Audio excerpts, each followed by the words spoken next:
This is Real Talk. Real Talk Radio. This is Real Talk. High Praise Ministries presents Real Talk. Real Talk. This is Real Talk. Real Talk Radio. This is Real Talk. High Praise Ministries presents Real Talk. Real Talk.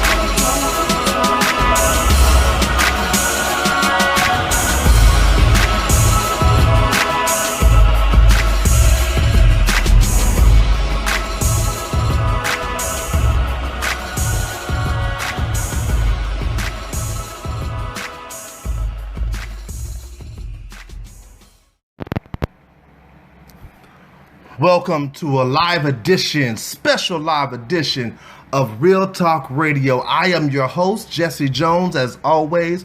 Y'all know how I like to do. I'm giving a shout out to my boy, Mike Gibbs. He is the mastermind behind the beat that you hear. My boy, Rashawn Trust, he is the mastermind. The vocals that you hear on the jingle, they put that track together, came up with something for us real good so we can kind of sound something a little professional. For those who are on the podcast, I want to welcome you. We're also shooting this Facebook Live, so you'll be able to, if you're a friend of the Real Talk Podcast on Facebook, you'll be able to go back and see this on Facebook. I will not be putting this up on YouTube, so the only way to see what's going down is on Facebook. But we're glad you joined us here on Anchor. Appreciate it on Spotify or on Google Podcasts and all the other podcasts that you're able to listen to this on. We welcome you. I also want to give a shout out to my executive producer, who is normally my co-host, but I'm flying solo today. She is the queen, my wife, Philanda. I appreciate you. She's watching right now, but you know it's just me today, so y'all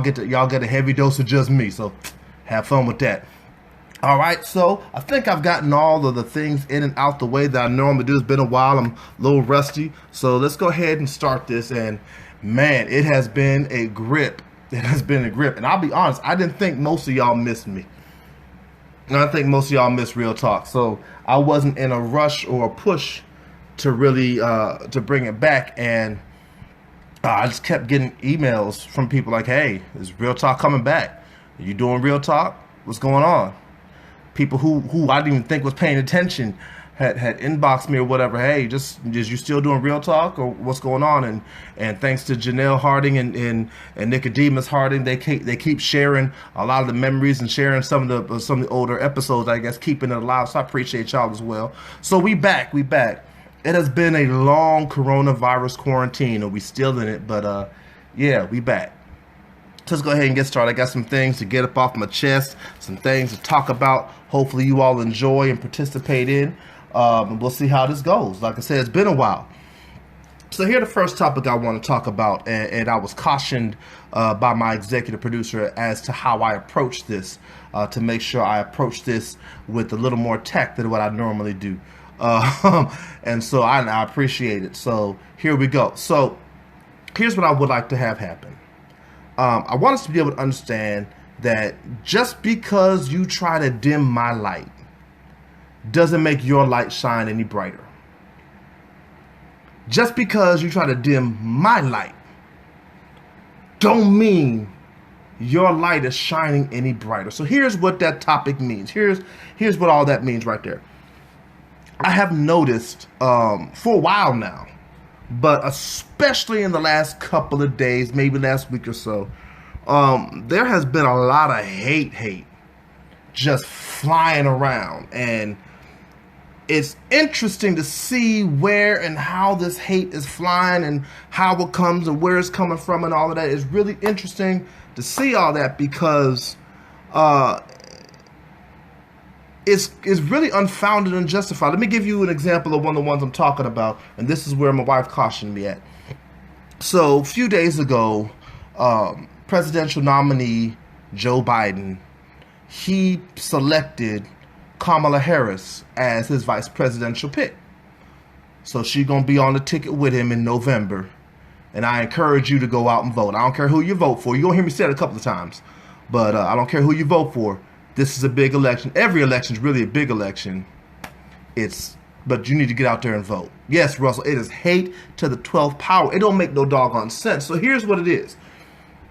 what a lot of us in this specific situation, I'm going to go on to some other situations that still fit under this category, but in this specific situation, what has happened has been, we have a lot of people who just simply look at the highlights of a person, or simply look at what the media has said about a person, not done their own research to find out what's going on about a person.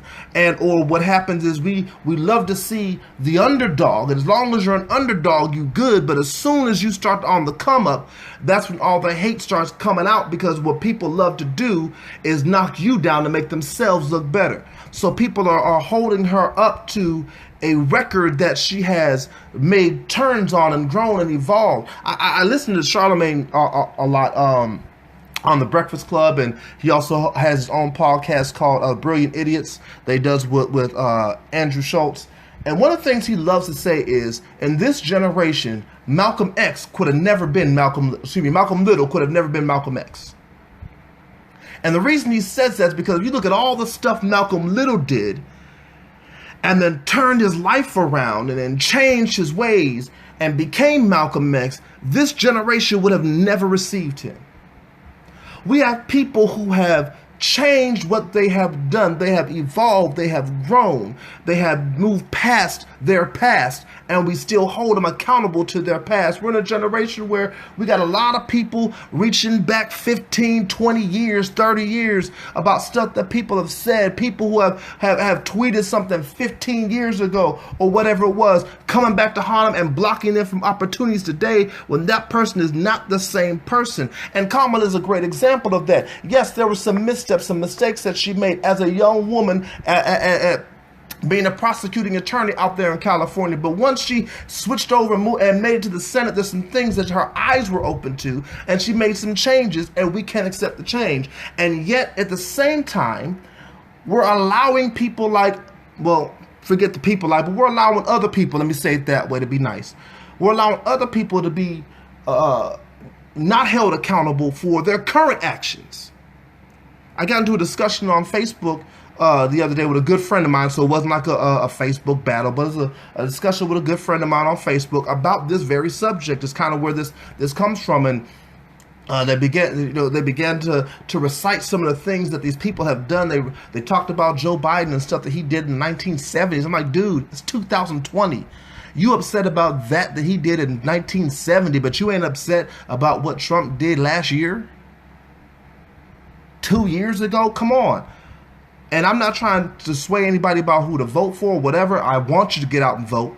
But I'm saying, why can't we just simply cheer for those who excel and allow them to be inspiration for us?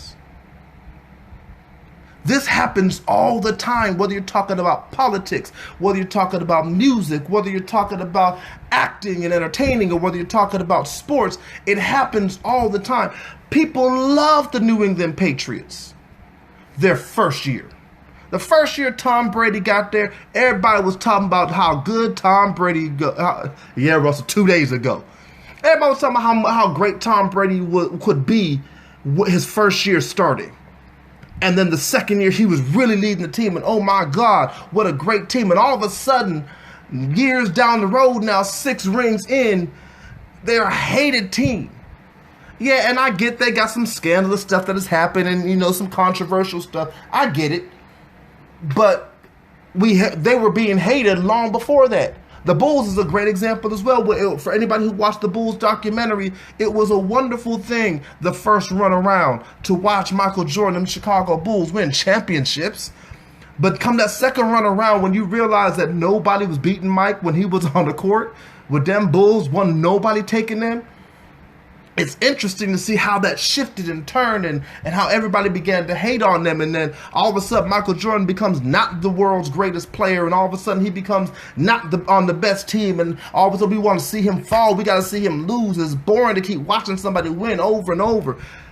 And I'm like, man, why can't we just let people shine? Good people, let them shine. You blocking my shine don't make your light shine brighter. Here's the example I gave my executive producer. Here's the example I gave her just today as I was going over these topics so I could talk them out loud and get her opinion on them. I said, if you got a room full of lights, right?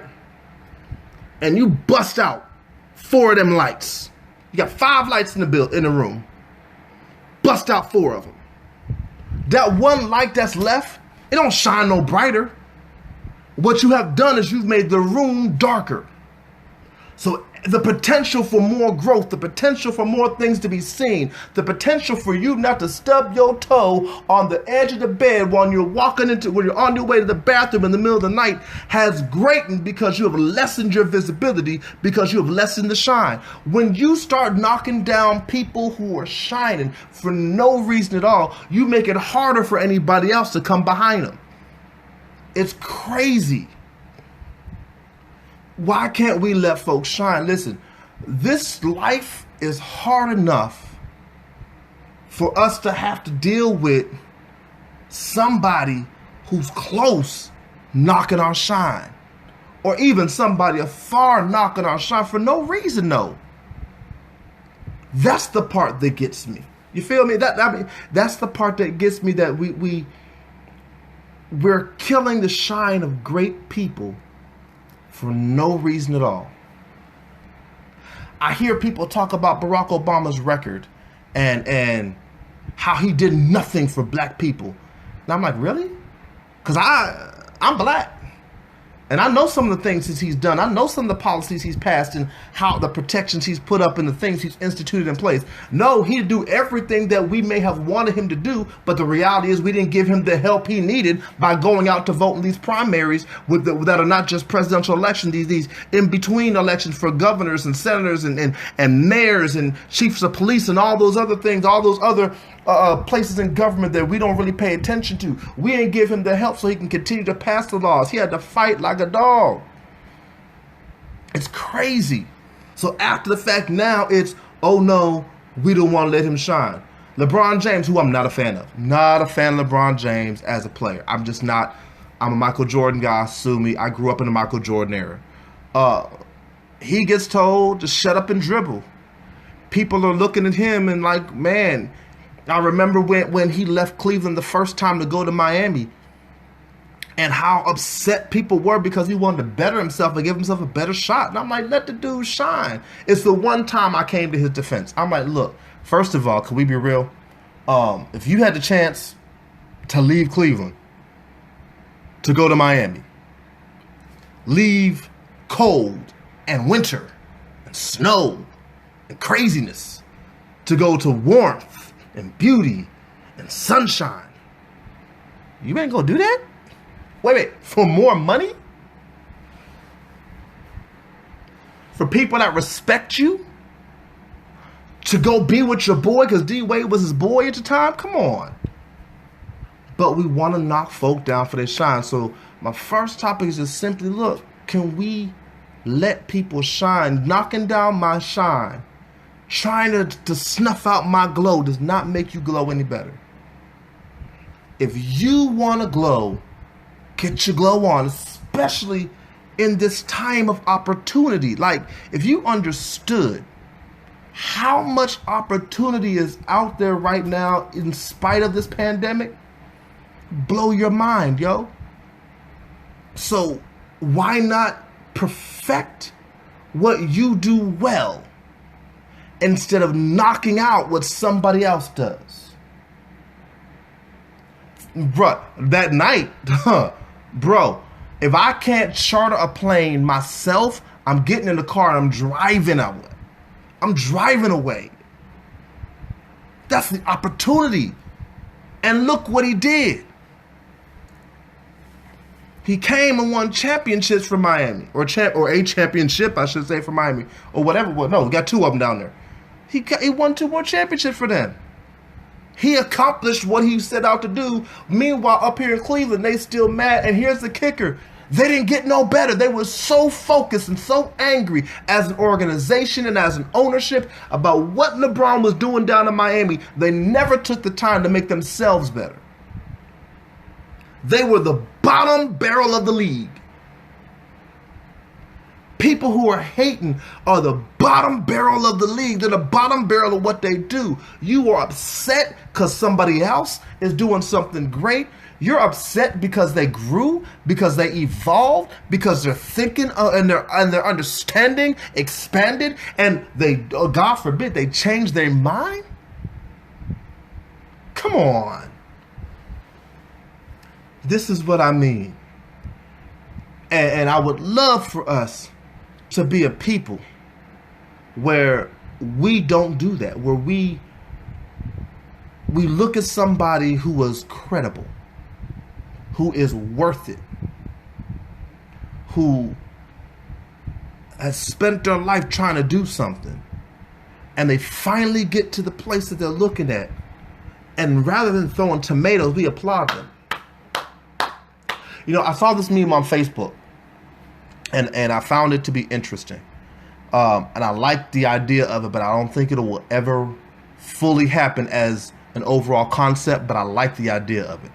They said, you know how people are always throwing housewarming parties for people when they first get their new place? Especially when it's your first house. People will throw a housewarming party for you, and they'll try to get you what you need for the house. Well, the meme said, instead of throwing house parties, why don't we start throwing business parties for our friends? Our friend looks to open up a business, and we do our best to come together, and we start helping give them the things that they need to be successful. It's literally the reason that I started the hashtag that some of y'all probably seen on Facebook, hashtag Kingdom Support. My friends, my people who I know who have businesses and who are trying to do something, trying to venture out and do something different with their lives, and they got product or a business or a service to sell or whatever it is, yo, I tell them, make a post, tag me in it, and when you tag me in it, I'm going to share it, and I'm going to put the hashtag Kingdom Support. And I say Kingdom Support because we need to start coming together and helping everybody outshine, because you know what happens? If you get all of these individual fires together and put them together, that one small flame links up with another flame and becomes a greater flame. And now these two flames link up with another flame, becomes a greater flame. And before you know it, the fire is tall and it's strong. This is what we need. You can't shine any brighter just because you dim my shine. So let's start shining together. I feel like we should do that. I feel like it's a great thing for us to do. And I feel like if we did that, it would make what we're striving for so much greater. I want to encourage you one more time in the process of all of this. Look, November's coming quicker than we think. Yeah. We need to go ahead and get out there and vote. Like, whether you do it by absentee ballot or you brave the virus and the pandemic and you stand out there in line and vote, come on, vote. This ideology of I'm not voting because I'm not excited is ridiculous. I don't care who you vote for. I mean, no, let me not lie. I care who you vote for. I just won't tell you who to vote for. But I will say it is a collective best interest to vote, period. Why keep complaining if you're not going to do nothing to change it? You have an opportunity to try to do something to change it. So let's do something to change it. And here's my thing. Don't just do it in the presidential. There are Senate seats up. There's governor seats up. There are House of Representatives, and there are mayoral races and chiefs of police and school boards and this, that, and the third. Look, find out all these different places that have. Oh, I went to vote in June because in Georgia here we had our special election was in June. We just had a runoff the other day, but our special election was in June, right? And so I'm in the booth and I'm looking at all the things that are eligible to be voted on, right? And what baffled me was how many of these spots that were available were uncontested. Uncontested, and they're uncontested by with someone who the people at large don't like. So nobody's there to oppose them. The few that are there to oppose in some of these other spots, people didn't get out and vote. They just wanted to complain. Look, stop complaining and get out there and do something about it. That's all I'm saying. So don't think you can shine any greater just because you knock down my shine or somebody else's shine. It is better. It's absolutely better for me to congratulate you while you on top, because I promise you it'll make it easier for me to get on top. Watch this and then I'm done. So, do you realize how obscenely idiotic it is to tear people down who are at the top and then be pissed off when nobody's congratulating and clapping for you when you're at the top? You finally make your way up there. You finally get to do what you want to do. You finally get your business started. You finally get your album out. You finally get that book written. Or you finally, whatever it is that you want to do, you finally graduate college or whatever it is. And nobody cares. And you wonder why that is? It's because while you were busy tearing everybody else down, people were watching you tear them down. So they said, I'm not going to congratulate you. I'm not going to support you. I'm not going to help you. I'm not going to elevate you. Because when you had the chance to do it, you didn't do it for nobody.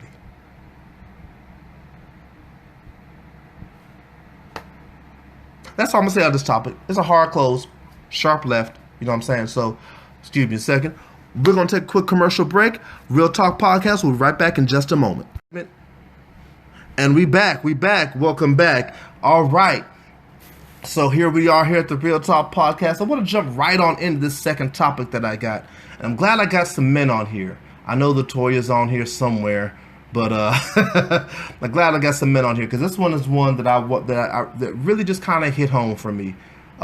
This is a sharp left turn from politics and all the other stuff we were talking about in the first segment.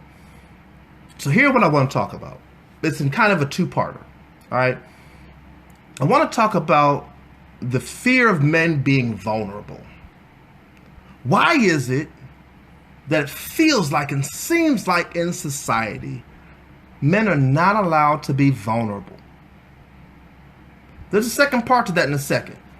But what makes it so that we're not allowed to be vulnerable or being vulnerable is an unmanly thing? It's not masculine to feel your feels and have your emotions, especially in the black community.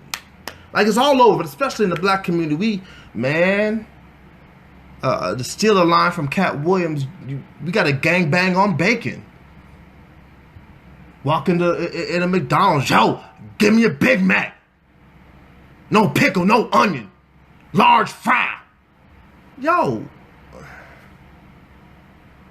why?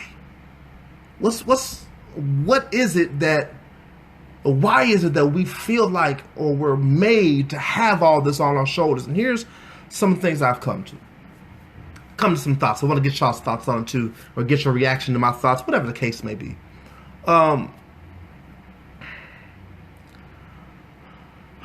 We're not really allowed to feel. And this is why I'm glad mostly men are in here right now. Because it's women's fault. I know. It's like, I can hear the, oh, how dare he? Yeah. So, and most of you women, you can't speak, the women who are listening and will listen, you can't really speak to this because you haven't had this experience. But every man, at least in my age bracket and below, and I'm 39 years old right now, has had this experience at least once in their life. They fall, they hurt themselves as a kid, they cry, and as soon as they start crying, somebody walks up to them, including their mama, and will say, stop that crying. Big boys don't cry.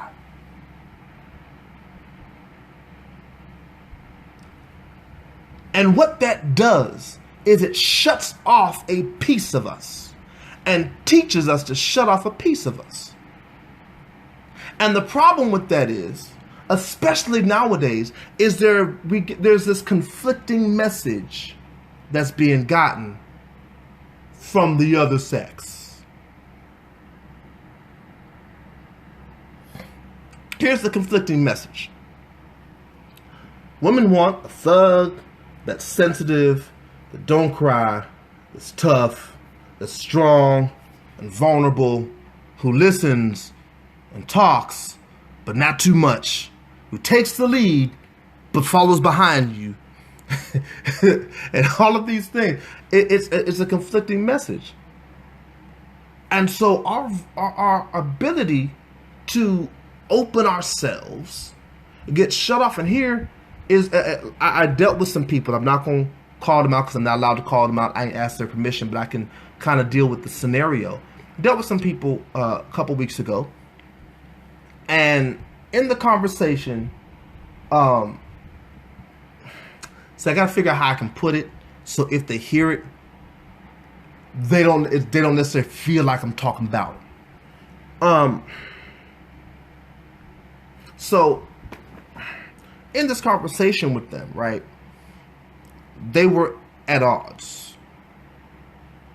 And the odds were because he was not expressive enough, while at the same time when he did express, it was a problem. It wasn't allowed to feel the feelings he had. Chances. So, as a man, you're taught, when you're trying to be a real man, I ain't talking about these little boys out here or these little play thugs or whatever. When you're taught to be a real man, one of the things that you're taught to do is pay attention to women. Listen to them. Hear them. Allow them to be vulnerable. Allow them to be weak, for lack of a better way to put it. Allow them to have that emotion. Allow them to have that whatever, right? We're taught to do that. Meanwhile, women are taught to be vulnerable, but not taught to hear the vulnerable. And so what has happened, especially now, especially since mental health has become all the rage with everybody talking about it. What now has happened now, we have raised a generation of men who have blocked off their feelings and now don't know how to express them. And because they don't know how to express them, they break down and nobody hears the breakdown. Nobody sees the breakdown. Or when the breakdown actually happens, we look at them like it's their issue and not how can we help them. Like, oh, thank you. I appreciate that, God. God dropped this one on me. I appreciate it. Look at Kanye West. I don't like talking about him. I really don't like talking about this brother, but look at him for a second. And all of the crazy and whacked outness that it seems like he has. All of the stuff that he has said that is off the wall. How many of you remember that it wasn't that long ago his mother died? Here's the thing. If memory serves correctly, it wasn't just that she died. She died getting a medical procedure he paid for. So the guilt of his mother's death has been on him and nobody's dealt with him about that. It was Kanye keep rapping, Kanye keep making beats, Kanye keep making albums, Kanye produce, Kanye do this, Kanye do that. And he's breaking down in front of us, in front of our very eyes. And nobody deals with the breakdown, we all deal with the crazy. I'm not justifying the craziness that he has said, but what I'm saying is if somebody had seen that this grown man is hurting, if somebody had seen that and tried to intervene and help, how much better would he have been? For as much as people want to rag on Kim Kardashian, she's been riding for him, trying to help him, trying to be and deal with him, trying to intervene for him, trying to help, even though it may be partially about her brand. But man, She doing something that people around him in his camp weren't doing, and the reality is, it's probably too late for a lot of it. For the kind of help that a wife should be able to provide, it's kind of late for him. He needs more than that. And because he is so big as a person, as a personality, and so stubborn as a black man, he ain't gonna get no help. He talks about it, but he ain't really going to get no help. And it's because getting that kind of help makes us feel weak. No, he hasn't mourned his mother's. He didn't have a chance to mourn his mother's death. For those of y'all who listen on the podcast, one of the commenters on our Facebook Live asked, has he had a chance to mourn his mother's death? No, he had to go make music. He had to go be Kanye. He was never allowed to be a human. He had to just go be Kanye, go out and be the star. And though that's on grand scale, there are men going through that all across the country. I don't think women understand the weight and pressure of being a man. And anytime a man says that, there becomes this immediate conflict. Because it's real full of pressure to be a woman. And a man will never understand the weight and burden of being a woman. All that women have to go through with their body changing from the time they hit puberty to the time they die, there are changes. There's the uncomfortability oftentimes that comes with embracing your sexuality. You do it too much, you're a hoe. If you don't do it at all, you're a prude. There's I heard a comedian say it this way, just to kind of capsize it. He was talking about this woman he was dating at the time. And he lived in New York, in a not so great area in New York, right? And anytime he went over to her house and left, he would just go and leave. When she came over to his house, she would ask him to walk her to the car. And it didn't dawn on him that she was asking him to walk her to the car because she didn't feel safe. And it was at that moment he realized how hard it was to be a woman. Because from the moment you walk out your front door as a woman, you have to worry about getting raped. You have to worry about being snatched up and sex trafficked. You have to worry about somebody going to try to take advantage of me. That's a weight and a pressure and a conflict that we as men know nothing about. But can I tell you the truth though? On the flip side of that, there's a weight and a pressure that men have that becomes so hard to express, that we carry on a daily basis, that as a pastor I hear in counseling sessions with people all the time on a daily basis. It can break a person if you don't allow them to feel how they feel, express themselves. And men, if we learn how to do so, if nothing else, with each other, so that we can get some of this weight and burden up off of us, so that we can be better when we do. It's a hard thing. We got to get past that. I've heard people talk about their fear of being open and vulnerable, because when you're open and vulnerable, it leaves you with the opportunity to be hurt. But here's the thing. What gets covered up never gets healed. And so the trauma that you face, the hurt that you deal with, the disconnect that you have,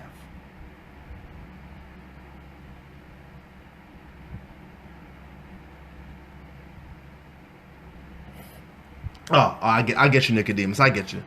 Yeah. Those are the things that are pulled and are put on the weight of us as men. If you don't get that up off you, it will crush you. More men I'm hearing about more and more men suffering from severe depression, getting stress and ulcers and heart attacks and whatnot. Most of it's stress related because the weight and the pressure on us. Get that off. Somebody I know, I mean, I really know them, and I can't talk about them, but man, the weight and pressure they're up under, if he don't get it off, and I've told him, if you don't get this off you, bro, you need to talk to somebody, deal with somebody. I can't, because I'm a man, and because of this, and because of that. And you would say, oh, that's macho bravado, that's stupid, you gotta get out, you gotta get over that. But you gotta realize this is decades and generations of conditioning. So this idea of us being vulnerable leads me to a second point within the same category. Because I saw this on Facebook and I found it interesting as a question, and I found it interesting who was actually answering. The question was from a woman. She posted on her page, guys, what do you actually want? And so I went in to see what the comments were going to be like, because I know that was going to be entertaining. And what I found was a bunch of women telling other women what men want. Well, Nicodemus, for those who are listening again, one of our Facebook livers asked the question, how do we get the weight and pressure off of us? Well, as a man, how you get the weight and pressure off of you is you got to talk it out to somebody you trust. And let me say this and be clear. Counseling is a wonderful thing. Especially in the black community, we believe go to the pastor, go to church and pray it out and read the Bible and praise and worship, and that'll help it. Go get some prayer. Look. Sometimes, let me say it this way. If you had an issue in your house with your plumbing,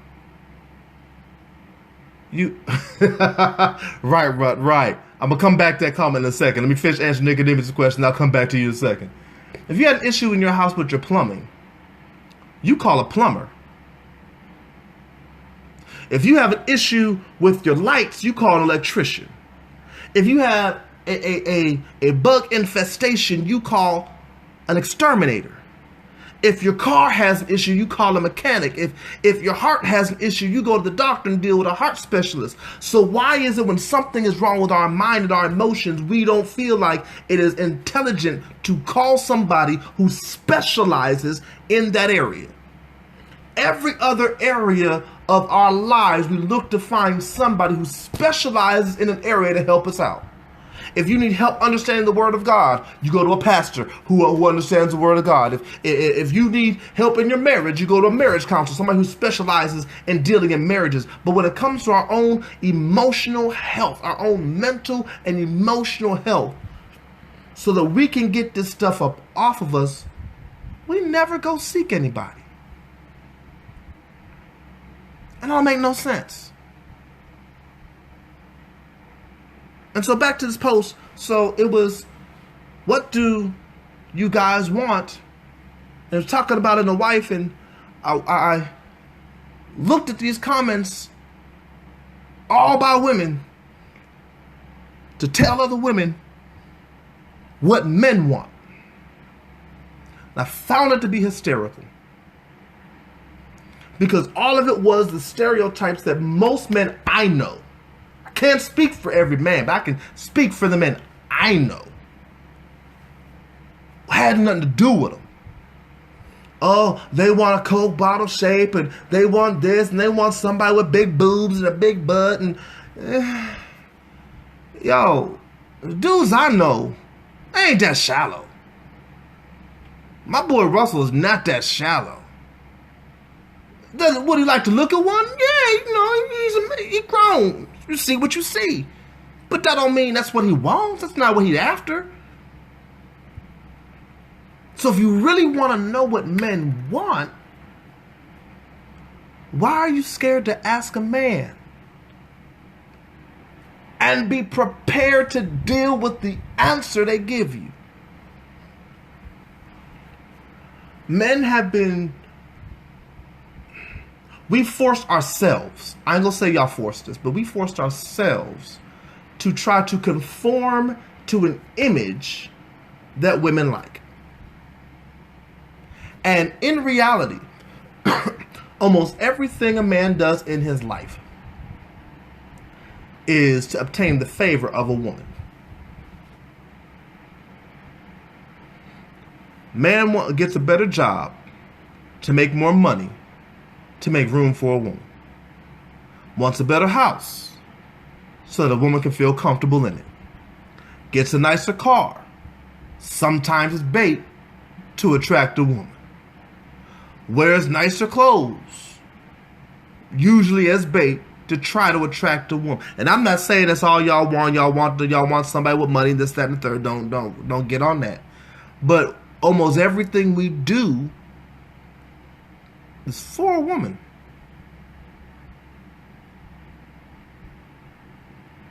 Thank you, Russell. We will tell you what we want because we don't all want the same thing. But I promise you, everything we do, we try to do for y'all. We try to conform ourselves to what you want, but when it comes to what we want, we get this blown off, and you deal with the stereotype of what we want and never deal with the reality. So I can't say it like I want to say because I didn't get permission to say it. So many things. See, this is the only problem with free flowing with some things, with your topics. Things come to mind, and then as they come to mind, you gotta get permission to say it, and you ain't got the permission to say it, so you can't say it like you won't say it. I can say it this way.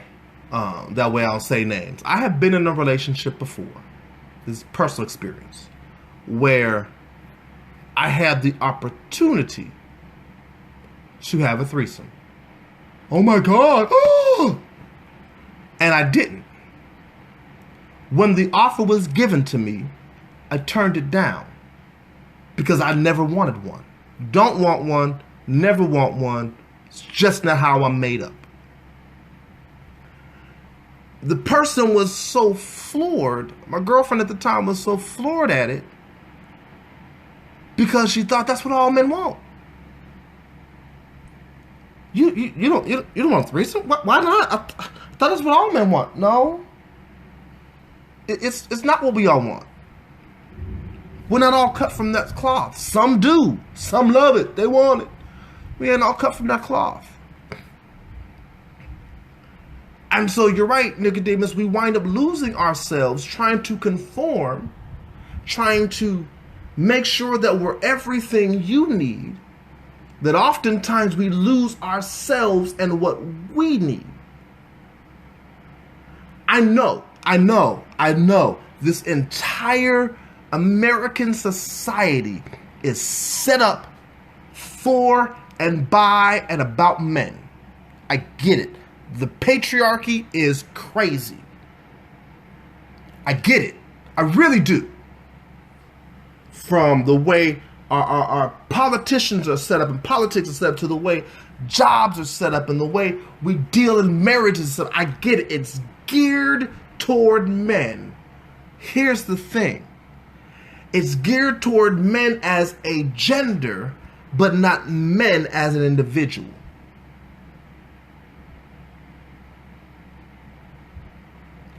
And so, where on one hand we're favored, and there is a male privilege that goes around. It's privileged to be a man. There's things we will never have to deal with that women have to deal with on every regular basis, day-to-day basis, all the time. It's right there. It's set up that way. Some stuff we'll never understand.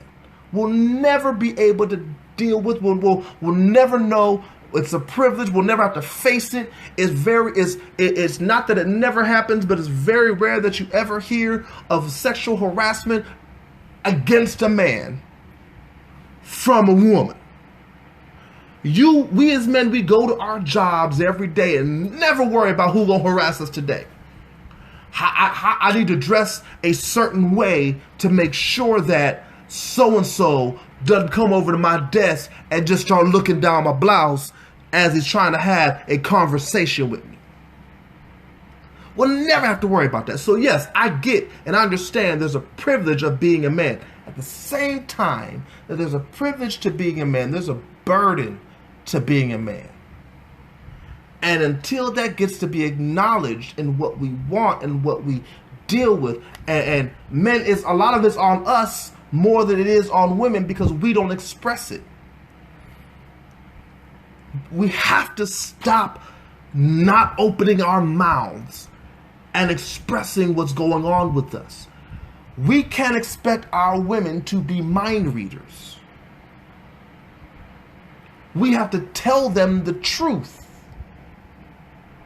I'm a raw, blunt person, oftentimes to a fault. I will tell you the unadulterated, uncompromised truth, whether you want to hear it or not. And even I fall victim sometimes to closing up because that vulnerability thing is a painful thing.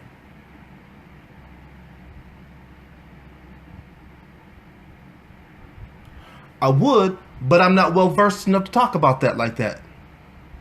And not only am I not well versed to talk about that like that, that's a whole different topic, even under the same umbrella. I know my level of intellect. I'm not well versed enough in that avenue to have that conversation and do it intelligently and effectively. But I do know man stuff. I've been a male all my life. Ain't ever been nothing else.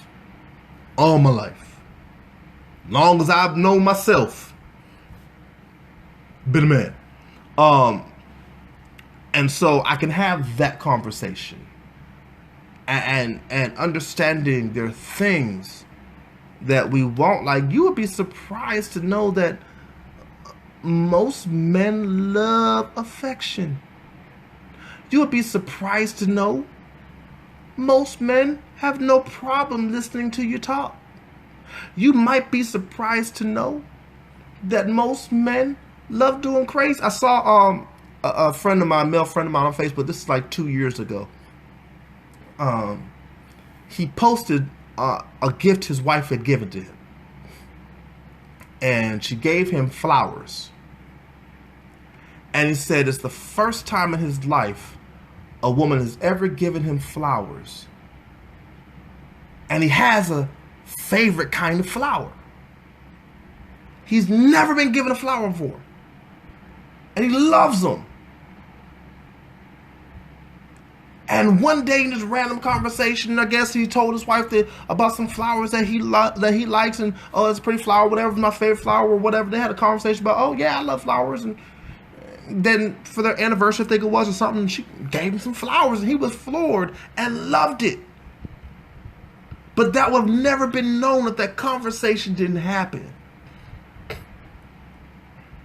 What men want? We want a lot of things. Different for different men. But we want a lot of things. And most of it ain't got nothing to do with the stereotype. Nothing. Nothing to do with it. So, can we start the conversation about what we want? Can we get some people asking us what we want? Some of us gonna be a little difficult because we don't know. We ain't never been asked before. Or if we have been asked, we don't really know. But work with them. They working with you.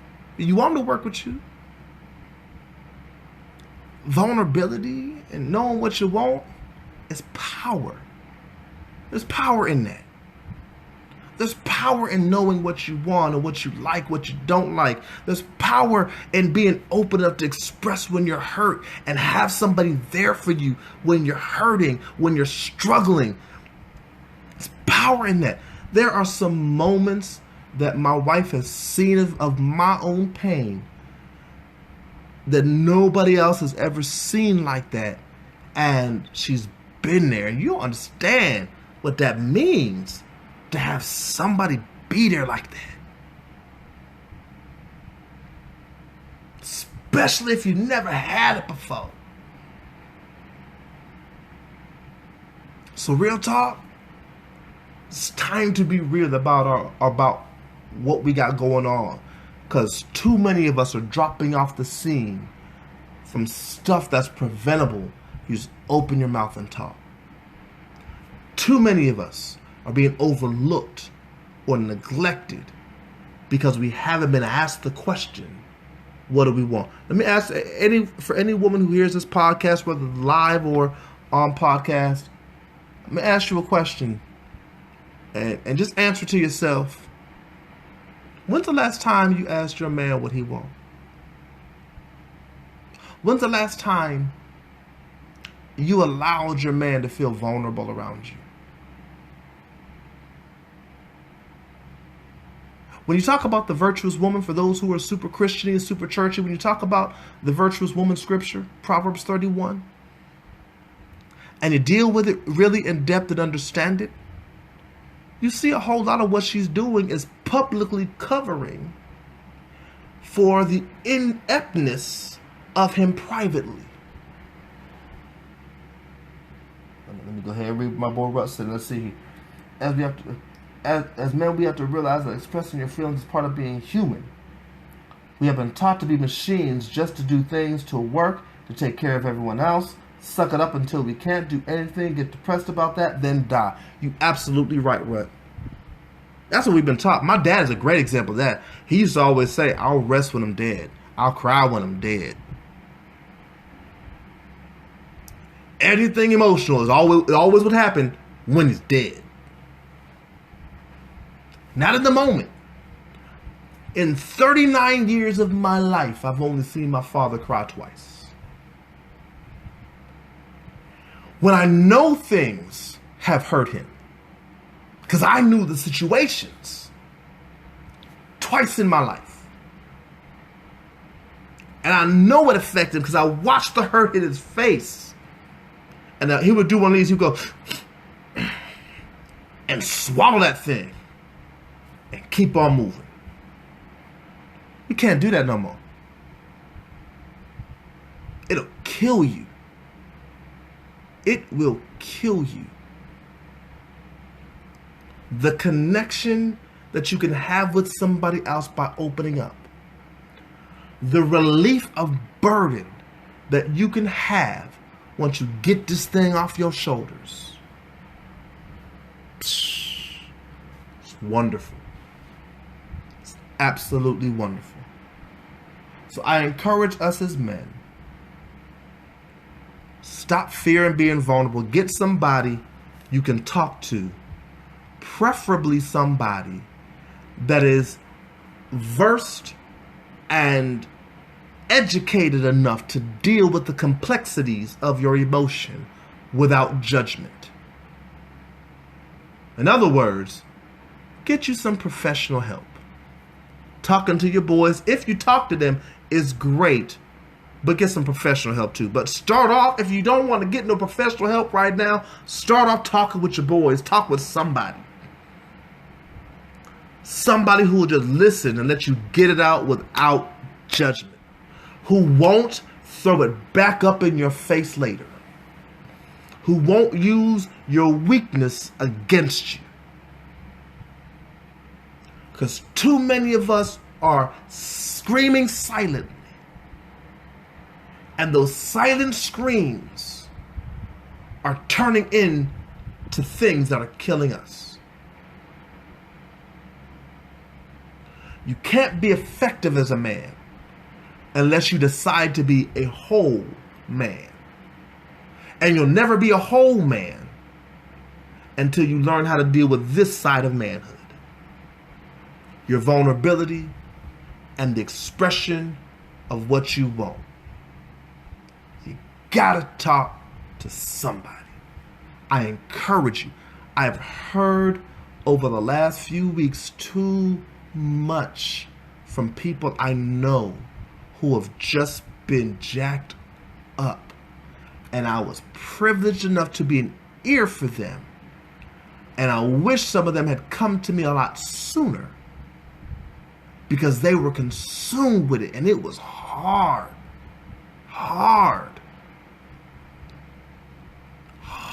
stuff. open up. Get with somebody. I encourage you. It's a good thing to do. It really is. All right, we're going to take a turn here. We're going to take a quick commercial break. Right back with the last segment of Real Talk. Are you tired of church as usual? Are you looking for something different? Do you need a real, relevant word that's impactful and will reach you right where you're at? Then High Praise Ministries is the ministry for you. Come fellowship with us every Saturday at 1 p.m. here at 3466 Holcomb Bridge Road in Norcross, Georgia. Here at High Praise Ministries, we believe in bringing forth a real, raw, relevant word to reach you wherever you're at, no matter what you're going through. No judgment, no fuss.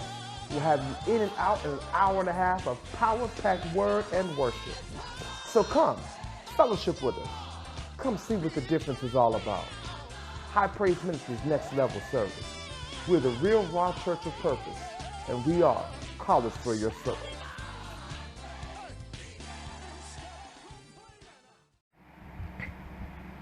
All right, and we're back. Okay, so here is our last topic of the day, right? And I thought about how I was going to end this as I was thinking, because I really was debating the last 2 days as to whether or not I was going to do this podcast, or really debated today as to whether or not I was going to do a podcast today. I just felt like it was time, and I was like, well, what am I going to talk about? And then these things started to hit, and so y'all know normally the last segment, for those who follow the Real Talk podcast, y'all know that I normally end off Real Talk with Real Talk banter. Today's that's not the case, because in order to do real good Real Talk banter, I need to have somebody to banter with, and my executive producer, aka my co-host, is not on the show today. So I can't do Real Talk banter with her because she ain't here, and that's cool.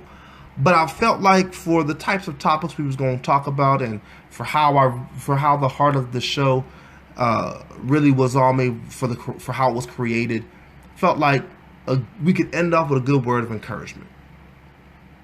For those of y'all who are members of High Praise Ministries, y'all like, oh my God, a word of encouragement? What's this? He doesn't do that. But I wanted to end off with that. So here we go. I wanted to encourage you to press through your pain in order to get to purpose. Press through your pain in order to get to your purpose.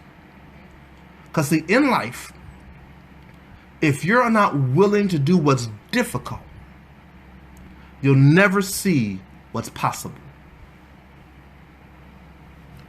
A lot of times, we tend to look at obstacles, major obstacles, as red lights instead of stop signs. A stop sign, you stop at, you assess your environment, and then you go forward. At a red light, you stop until you're given permission to go. And when you're given permission to go, the obstacle is moved. So at a traffic light, you have your red light. It goes as red. The red is the obstacle. The permission to go is the green, but in order for green to happen, the red has to go. So in order for you to go forward, your obstacle has to be removed from you. Life isn't like that. Your obstacle doesn't get removed oftentimes unless you move it. So it's better to assess the situation, assess your environment, and then move forward. And in order to do that, sometimes you have to do that in pain. And what I mean by in pain, I don't necessarily mean physical pain. I mean the pain of birthing something forward. This pandemic has shown me, dude, there is a job for everything. And if you have the mindset to work it, there ain't nothing you can't do. Saw on the news today, I think it was today or yesterday, one of the two. In California, where they are basically shut down. Like, the shutdown is real out there in California. They're making sure they trying to wipe this virus out for real. They locking it down. There are these two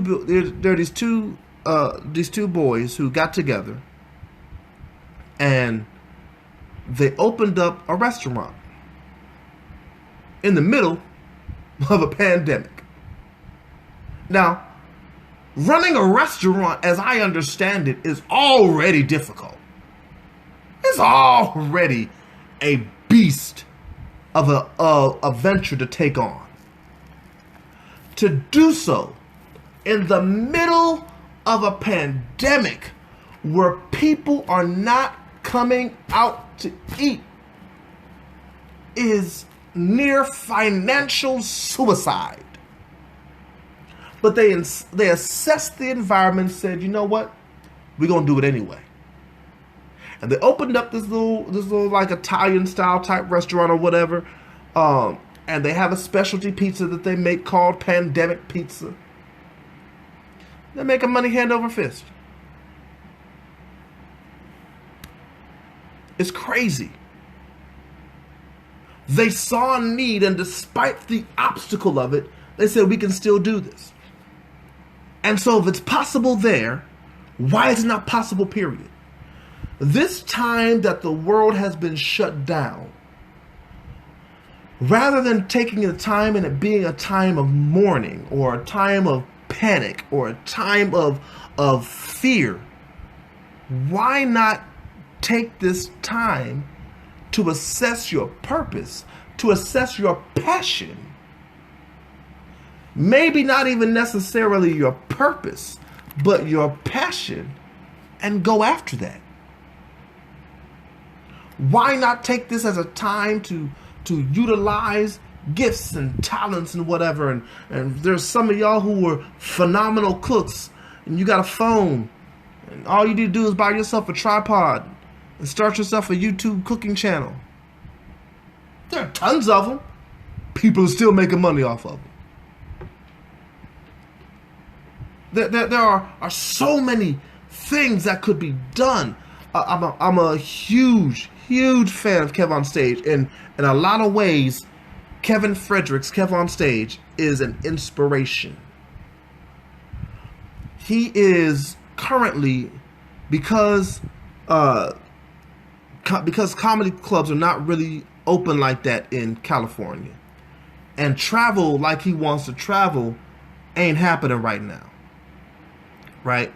And you can't really go to clubs. And if you saw a couple of weeks ago or about a month ago now, D.L. Hewley, who was on the road at places that were still allowing the comedy clubs to be open, he caught corona and passed out near on stage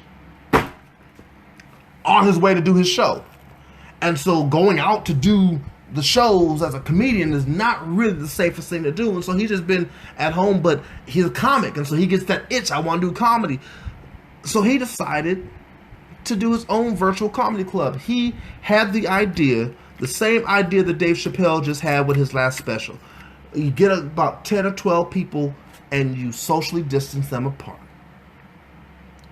And you do a special, or you do your comedy in front of them, and you do it virtually. And so people are buying tickets, virtual tickets, to his comedy shows that he had. He had one 2 weeks ago. He's having another one this Friday. They're buying tickets to it to hear comedy. $12. And the way he's making sure this is a real good niche is the link that he sends you when you go to his website, KevOnStageStudios.com, to buy the ticket. Yeah, I'm promoting him, I know. When you go on his website to buy the ticket for $12, because not just him, he's bringing in the host of comics, but I'm getting to there in a second. You go on there, they'll give you a link shortly before the comedy show is supposed to come. It's supposed to come on. You click on the link, and it opens up the YouTube page, the YouTube link for the broadcast, which you can also stream to your television, so you can see it big on your television screen if you know how to cast to your television. And then in 24 hours, the link is gone. It's only available for 24 hours, so it's just like going to a comedy show.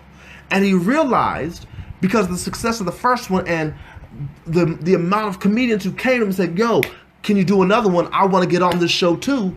He realized he just stumbled upon a virtual comedy club in the middle of a pandemic. And so what I'm saying is, you have the opportunity to push for something, but if you don't learn how to push through the growing pains of doing it, you'll never achieve anything. My friend Miss Tay, I think she just jumped on. I hope she's still on. If she's not, I'm shouting her out anyway, because she is a hard worker. Dude, she's a hard worker. She has been working this business of hers for quite some time, trying to get this thing off the ground, trying to do it the way she does it. And it's starting to work, and she's at a place now where people are not as committed as they should be, and she's got people she's looking out for in the whole nine, and she's still pushing past it. And when she finishes birthing this and finishes pushing past this, the amount of that's open up to her, the amount of doors that's open to her, the possibilities are endless. My friend Morgan, who has opened up her own virtual, I guess you can call it beauty salon or whatever. She has lip gloss and now she's doing weave and eyelashes and all kinds of stuff, beauty care for women and whatnot, because she had nothing else to do. And it was like, this is something I like doing. Let me figure out how to make this a business. One of my good friends, she's like a little sister to me, Aliciante Wyndham. She's got her own clothing line now that she's I believe the site is getting ready to be up in the next couple of days or whatever. Like, these are things that are possible, but they take something. They take some pushing. They take some pain. You have to go through the pain, and what we have been conditioned to do is feel pain and run from it. And the analogy that keeps coming to mind is putting your hand on a hot stove. And as soon as you put your hand out, you move it back. Which is smart. Don't get me wrong. That's smart. Some pain you need to run from. But the mindset of that shouldn't always be. So I think of firefighters in that case. They have learned how to discipline their fight or flight response. Huge fire, we as normal people run away from the fire. They have conditioned themselves to remove themselves from fight or flight, which says run away from it, and they run towards it to put the fire out. And what I'm saying with that analogy is, at some point we have to learn how to condition our minds to push past our flight response with obstacle, with pain, with difficulty, with people who don't support us and naysayers and the whole nine. We have to condition ourselves to push past that so that we can actually see what's possible. Nobody has ever birthed anything into this world without having to push past an obstacle. Children are birthed because of an obstacle. Big head, little hole.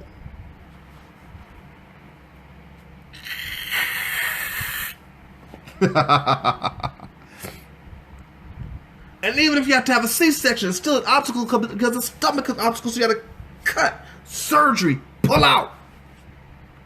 Nothing that is birth is not birth without an obstacle. If it means something to you, push past the obstacle.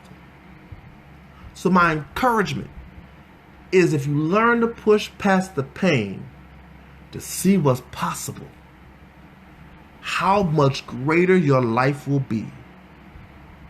Stop listening to the same haters we talked about in the first segment. Those haters, they can't stop you unless you let them. Forget those that don't support you. Just focus on the goal. Listen, don't even focus on those who support you. Focus on your goal.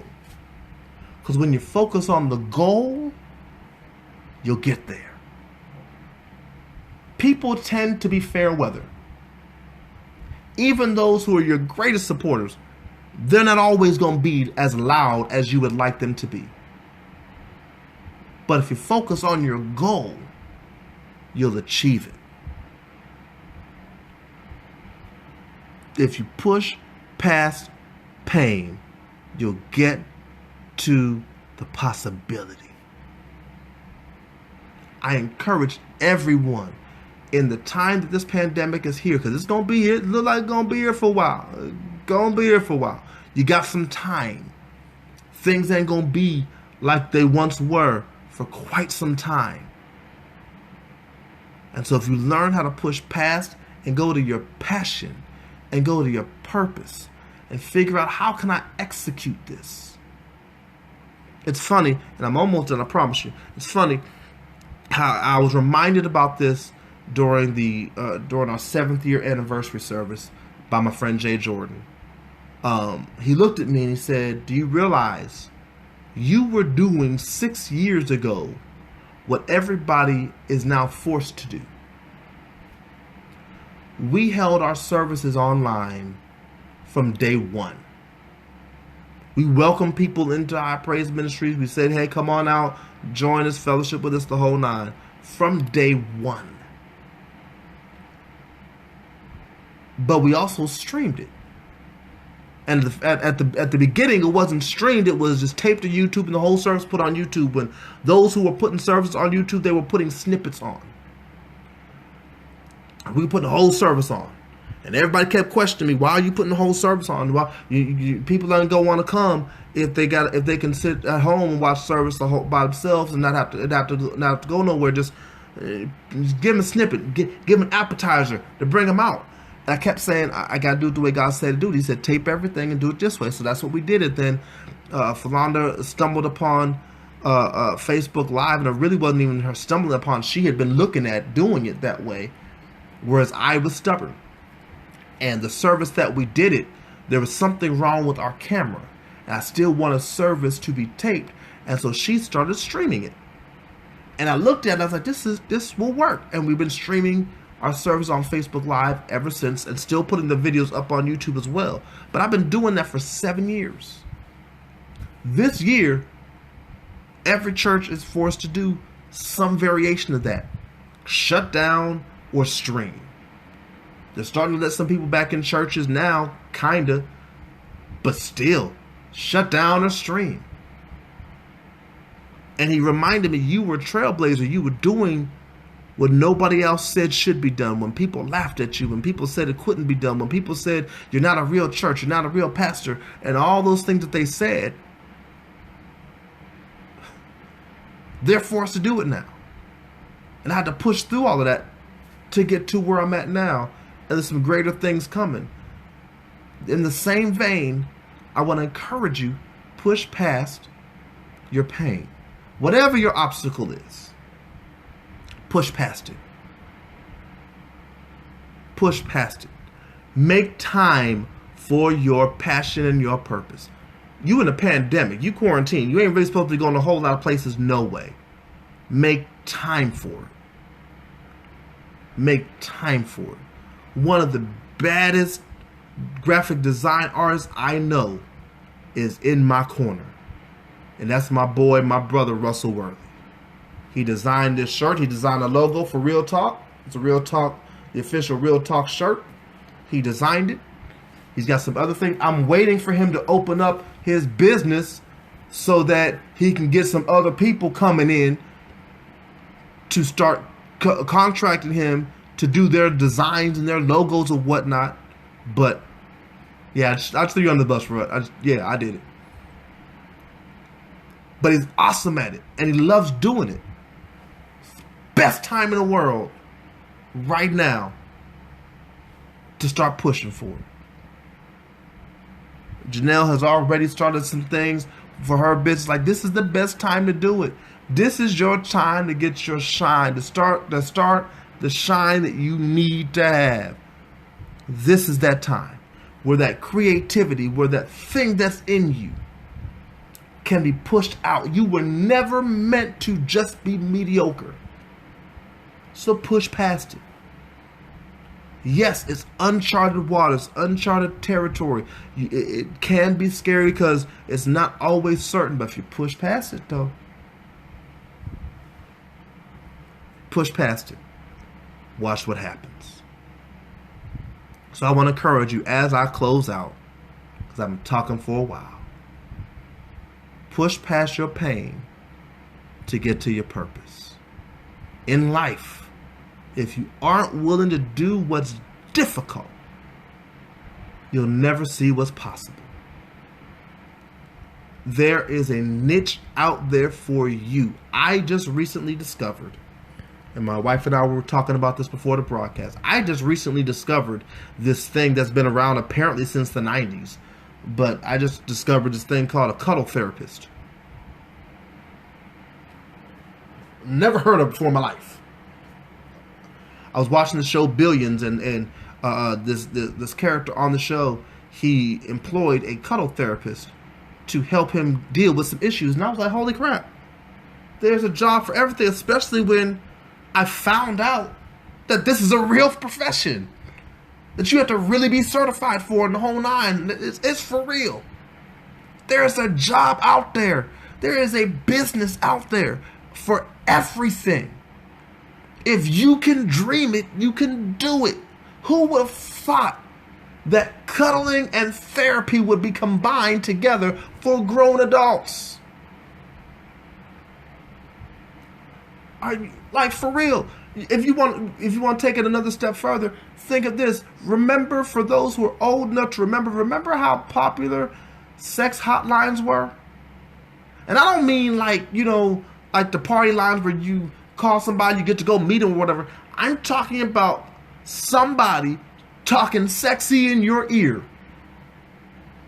And they got paid well. If you can think about it, it is possible. And somebody needs what you're thinking about. Doesn't mean it's going to be easy, but don't treat that obstacle like a traffic light. Treat it like a stop sign. Stop sign, you stop, you assess, and then you immediately go.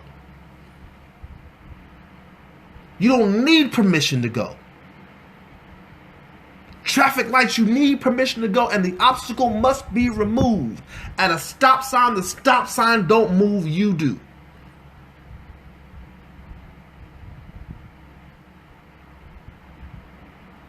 Push for your passion. Push for your purpose.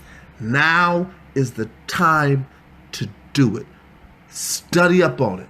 Learn what you need to learn. Gather what you need to gather. And get that thing going. What the enemy meant for evil is being turned for our good. Now is the time where your creativity is needed the most.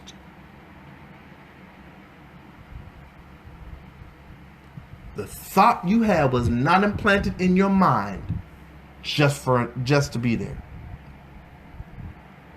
Somebody needs it. You're going to help somebody, meet somebody's need, be a service to somebody.